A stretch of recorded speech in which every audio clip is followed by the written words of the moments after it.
김연숙 씨가 쓴 흔들리는 신앙 붙들어 주세요, 흔들리는 신앙 붙들어 주소서라는 책의 내용에 보면 한 이야기가 있습니다. 그 이야기가 어떤 내용이냐면, 어떤 장로님이 미국에 이민을 갔는데 그 이민 교회에서 22년 동안 108번 교회를 옮겨 다닌 장로님의 이야기입니다.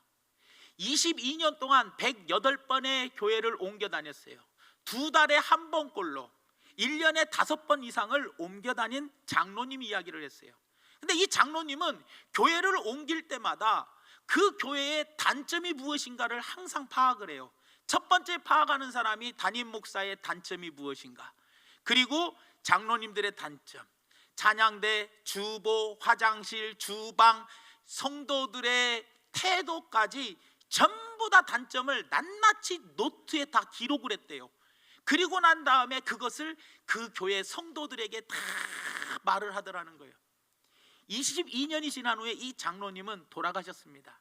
돌아가셨는데 아무도 이 장로님의 장례 예배를 드려주는 사람이 없더라는 거예요.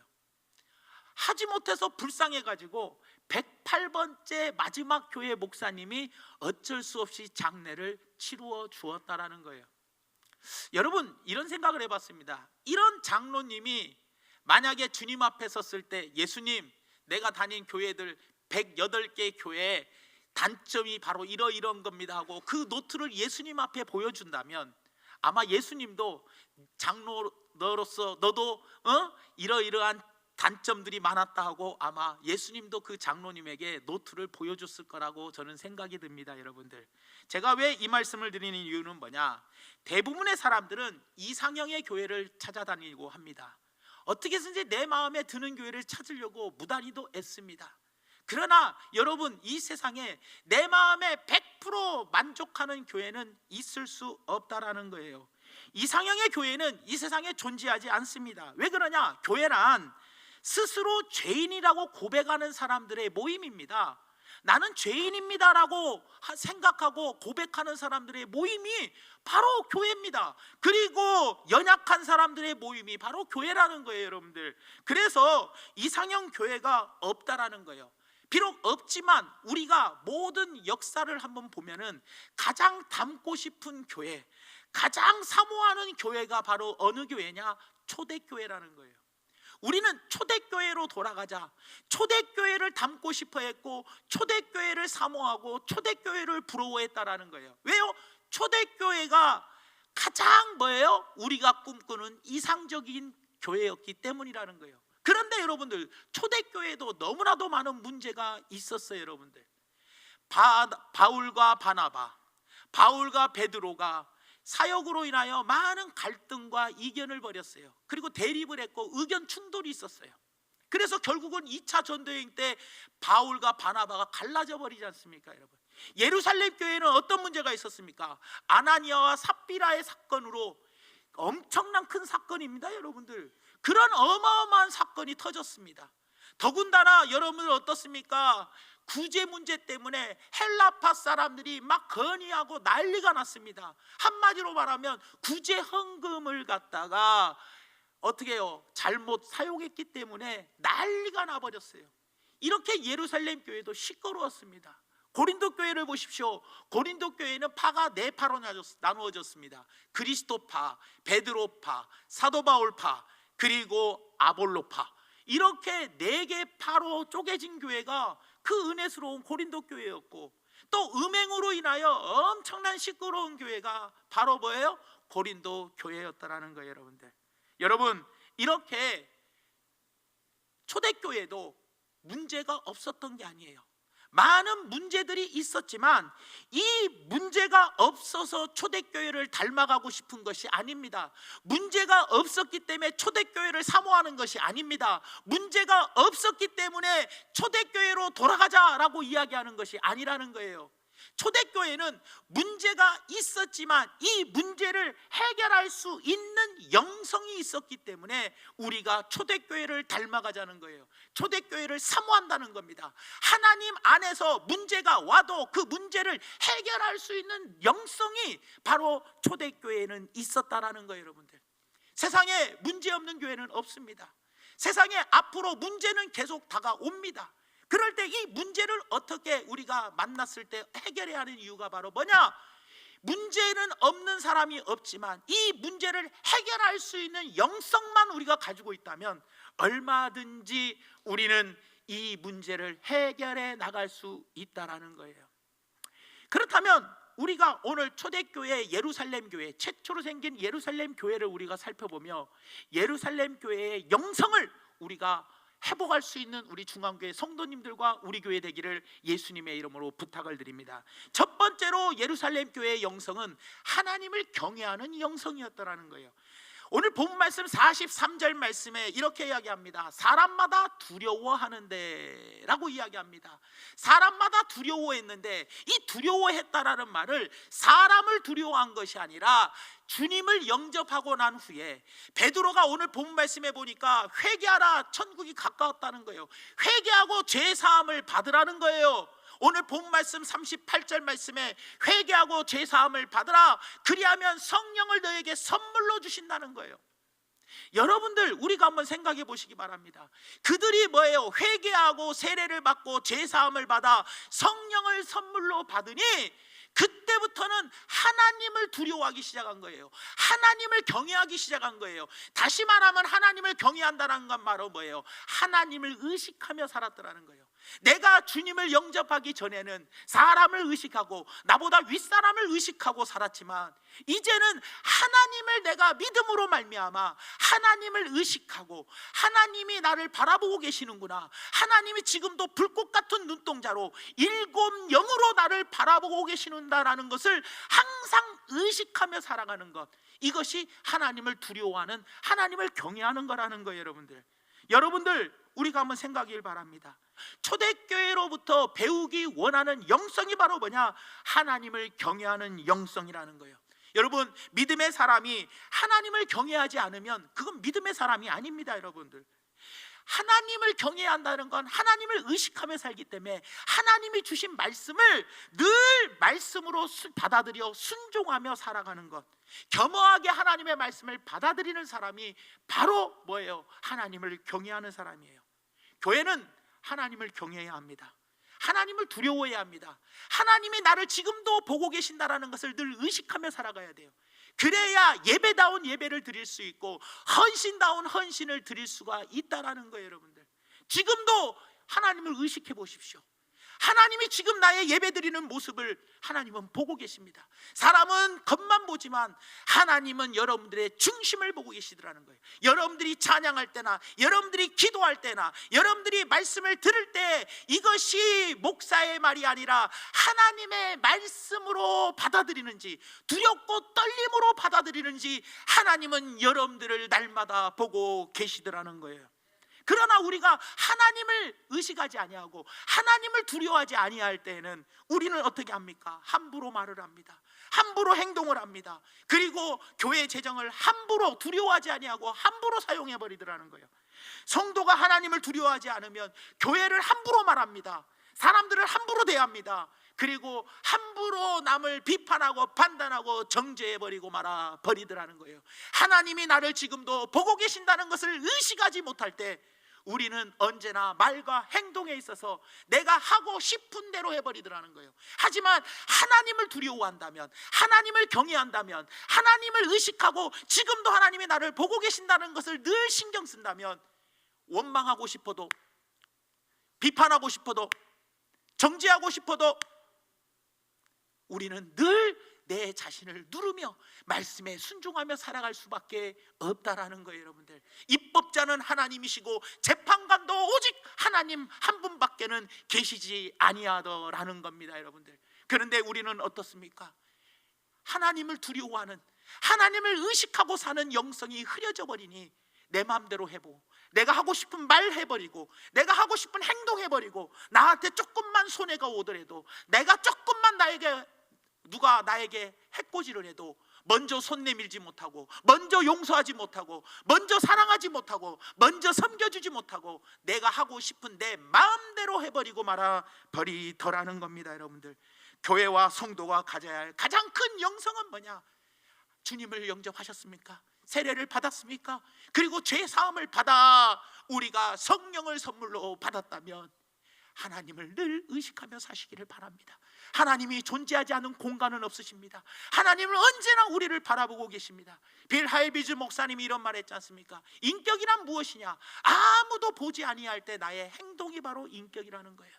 하나님은 보지 않는 곳이 없으십니다. 어디에서 무엇을 하든, 여러분들이 어떤 말을 하고 어떤 행동을 하든 하나님을 의식하며 살아가는 영성이 있을 때 비로소 하나님이 주인 되심을 고백하게 되는 것이고, 하나님을 향한 경외할 마음을 품을 때 예배가 예배다워지고 헌신이 헌신다워지고, 그리고 온전히 하나님을 나의 주인이라고 믿고 의지하며 나아간다는 것을 꼭 기억하시기를 바랍니다. 우리 중앙교회가 하나님을 경외하는 공동체가 되기를 소망해보며, 하나님을 경외하는 성도들과 우리 교회 위에 하나님의 놀라운 역사가 일어나게 될 줄을 믿습니다. 마지막 두 번째로 초대교회 예루살렘 교회로부터 배워야 할 또 다른 영성은 바로 무엇이냐?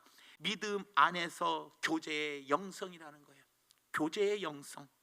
오늘 본 말씀 2장 44절에서 46절 말씀에 믿는 사람이 다 함께 있어 모든 물건을 서로 통용하고 또 재산과 소유를 팔아 각 사람의 필요를 따라 나눠주며 날마다 마음을 같이하여 성전에 모이기를 힘쓰고 집에서 떡을 떼며 기쁨과 순전한 마음으로 음식을 뭐하고 먹고라고 이야기합니다. 마음을 같이하여, 날마다 마음을 같이 했대요. 마음을 다르게 한 게 아니에요. 추수감사절 때만 마음을 같이 하고, 어디 위문공연 갈 때만 마음을 같이 하고, 또 경로대학 할 때만 마음을 같이 하고, 그런 것이 아니었더라는 거예요. 날마다 마음을 같이 했다라는 거예요. 여러분들, 이때 당시에 예루살렘 교회 시대의 배경으로 한번 살펴봐야 돼요. 이때는요, 기근이 심각했어요. 기근이 너무나 심각해가지고요, 예루살렘 도시 전체가 큰 경제적인 어려움을 겪고 있는 때예요. 여러분들, 모두가 심한 기근으로 인하여 살아남기 위해서 허리띠를 졸라매고 지출을 정말로 줄여야 할 때가 바로 이때였어요. 너무나 기근으로 인하여 경제적으로 너무 어렵고 침체되어 있는 때에 내 것을 내 것으로 여기지 아니하고 날마다 마음을 같이하여 서로 먹고 서로 나누며 서로 섬겨주고 서로 위해 주었다라는 거예요. 자신의 것을 내어놓고 함께 나누었어요. 굶어도 함께 굶고 먹어도 함께 굶었어요. 여유가 있는 사람들은 자신의 것을 내어놓고 성도들을 돌보아 주었다라는 거예요. 여러분들, 또 이때 당시에 헤롯 왕은요, 예루살렘 성전을 얼마나 의리의리하게 지었는지, 정말로 의리의리하게 지었어요. 주변 사람들이 볼 때 와, 성전을 저렇게 의리의리하게 짓느냐 하고 놀랬다라는 거예요. 그런데 예루살렘 교회는 어디에서부터 시작했어요? 마가 다락방에서부터 시작됐어요. 시설은 예루살렘 성전과는 완전히 달랐어요. 완전히 다를 정도로 누추하고 보잘것 없었지만요, 헤롯 왕이 짓는 성전은 의리의리했어요. 시설이 대단했어요. 그리고 정말로 비교할 수 없을 만큼 이 예루살렘 교회는 정말로 초라했더라는 거예요. 그러나 이 초라한 교회가 그런 성전을, 의리의리한 성전을 부러워하지 않았어요. 부러워하지 않고 어떻게 했어요? 자신의 것을 내려놓고 자신의 것을 뭐예요? 이웃들과 나누는 삶을, 마음을 날마다 같이 했다라는 겁니다. 여러분들, 세상 사람들이 하나님을 믿는 이유가 뭡니까? 하나님으로부터 복을 받아 더 잘 먹고 더 잘 살고 더 높아지기 위해서 하나님을 믿는 세상 사람들과 이는 달랐어요. 여러분들, 초대교회 성도들은 세상의 부와 명예 그리고 모든 편리한 시설이 잘 되어 있는 건물에 매이지 않았어요. 세상의 눈으로 보면 어떻게 보면 참 어리석은 사람일 수도 있다라는 거예요. 그러나 그들은 예수님을 믿으면서 예수님을 위해 자신의 것을 내려놓는 삶을 살았더라는 거예요. 호화로운 삶을 뒤로 하고 하나님을 중심으로 작고 볼품없는 공동체를 찾았더라는 거예요. 세상 사람들이 보기에는 초대교회 성도들은 참 어리석었더라는 거예요. 왜냐? 지금 경제가 너무 어렵고 기근으로 인하여 힘이 듭니다. 그럴 때 어떻게 해서든지 허리띠 졸라매고 어떻게 해서든지 아껴야 하는데, 예수님을 믿은 사람들은 이 예루살렘 교회 다니는 사람들은 전부 다 오히려 지출을 줄여야 할 때 오히려 자기의 것을 서로 나누며 날마다 마음을 같이하여 서로 섬기고 아끼고 사랑해 주면서 살았더라는 거예요. 세상 사람들이 보는 기준에는 이해가 안 되더라는 거예요. 이해가 안 돼요. 여러분들 한번 생각해 보시기 바랍니다. 이게 이해가 되는 일입니까? 그리고 세상에서는 헤롯 왕이 성전을 어마어마하게 기가 막히게 크게 짓습니다. 그런데 이들은 성전을 크게 지을 생각도 안 합니다. 오직 마음을 같이하여 성전에 모여 서로 예배하며 기도하며 그리고 서로 떡을 떼며 교제했더라는 거예요. 세상 사람들의 눈에 이게 이해가 됩니까? 절대로 이해가 되지 않는 부분이었더라는 거예요. 그런데 놀랍게도 오늘 본 말씀 사도행전 2장 47절에 이렇게 이야기합니다. 하나님을 찬미하며 또 온 백성에게 뭐하니요? 칭송을 받으니 주께서 구원받는 사람을 날마다 더하게 하시니라.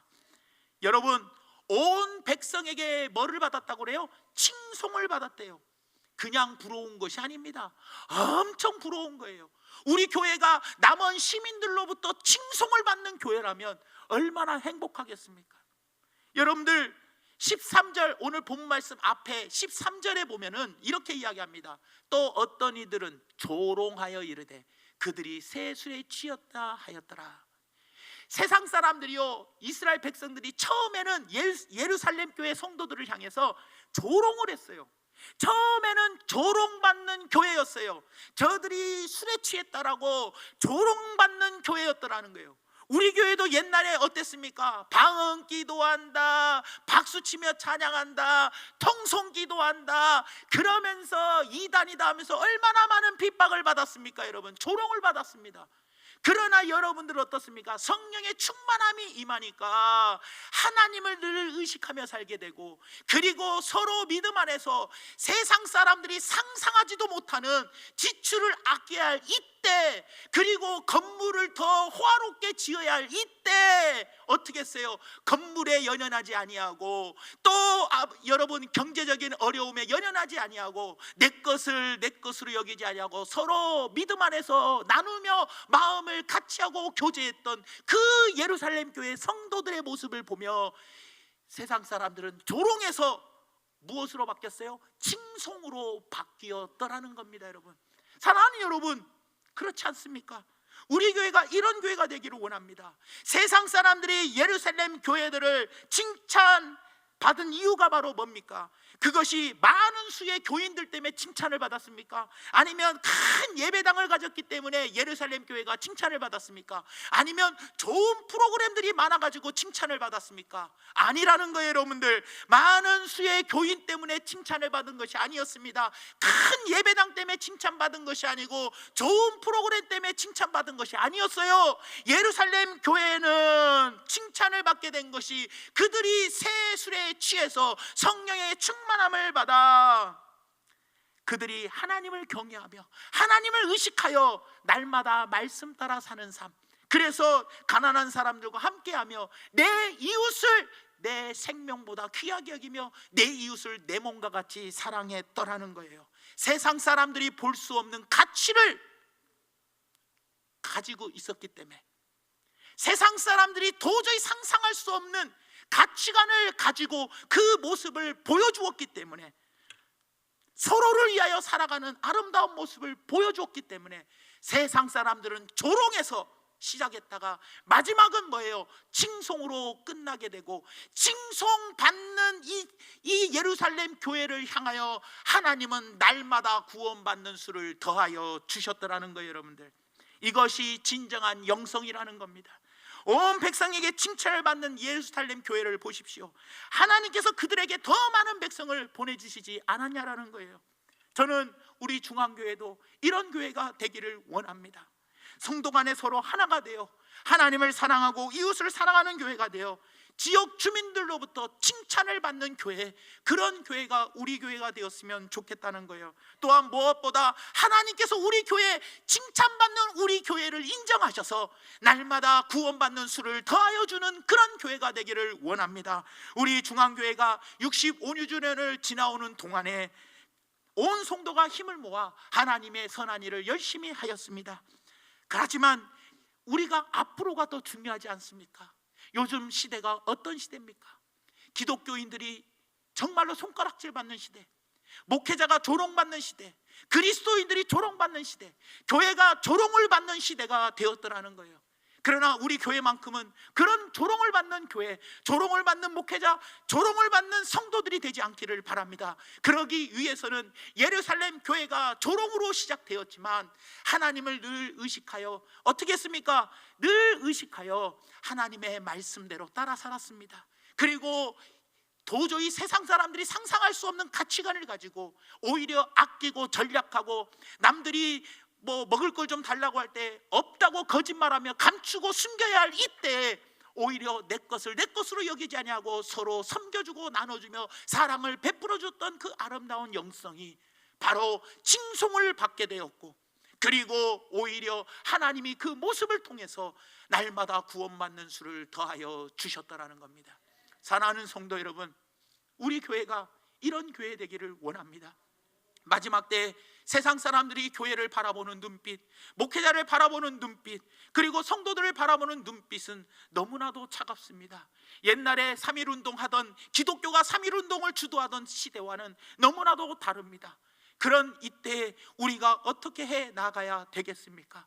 여러분들, 중요한 것은 오늘 38절 본문의 말씀처럼 우리가 회개하여 죄 사함을 받고 그리고 성령을 선물로 받아야 되겠다라는 거예요. 성령의 새 술에 취하면 어떻습니까? 사람이 술에 취하면 내가 가고 싶은 방향대로 삐뚤삐뚤 가게 됩니다. 가고 싶은 방향으로 갈 수가 없습니다. 하지만 마찬가지로 성령의 새 술에 취하면 나는 세상으로 가고 싶어 하지만 하나님의 성령께서는 나를 진리로 인도하셔서 말씀대로 순종하는 길을 걸어갈 수 있게 해 주시더라는 거예요. 그래서 성령께서 하나님이 원하시는 것을 기도하게 만드시고 우리를 진리 가운데로 인도하시고 우리를 위하여 날마다 탄식하며 기도해 주심으로 우리가 어떻게 해요? 하나님을 의식하며 살아가게 되고, 그리고 이웃을 내 몸과 같이 사랑하는 하나님 사랑, 이웃 사랑을 잘 하게 돼요. 어떻게 합니까?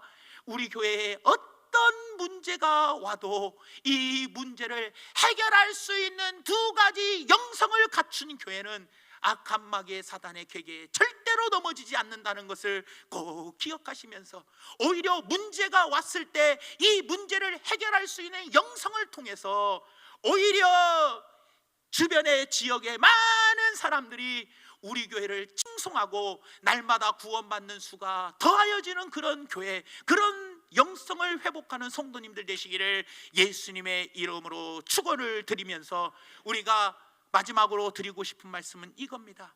성령 충만 받아야 할 줄은 압니다. 성령 충만하면 능력이 나타나는 줄 압니다. 그러나 왜 우리가 성령을 충만하지 못하느냐?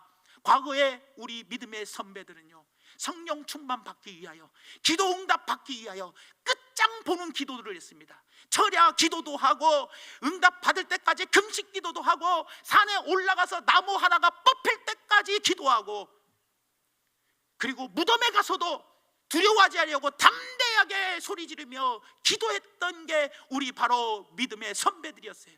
믿음의 선배들은 뿌리를 뽑는 기도, 끝장을 보는 기도를 했던 분들이 우리 믿음의 선배들이었고, 그 기도가 응답받아 이 나라 이 민족이 이렇게 든든히 설 수 있었더라는 거예요. 그러나 요즘에 많은 성도님들은 나약해지셨어요.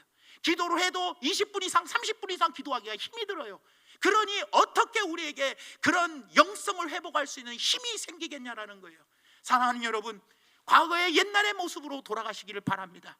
성령이 그냥 성령님 주세요 한 번만 기도하면 임하는 게 아닙니다. 구하라, 찾으라, 두드리라, 열릴 때까지 드리라. 그럴 때 성령을 선물로 주신다라고 약속해 주셨다라는 거예요. 사랑하는 여러분, 마지막 때입니다.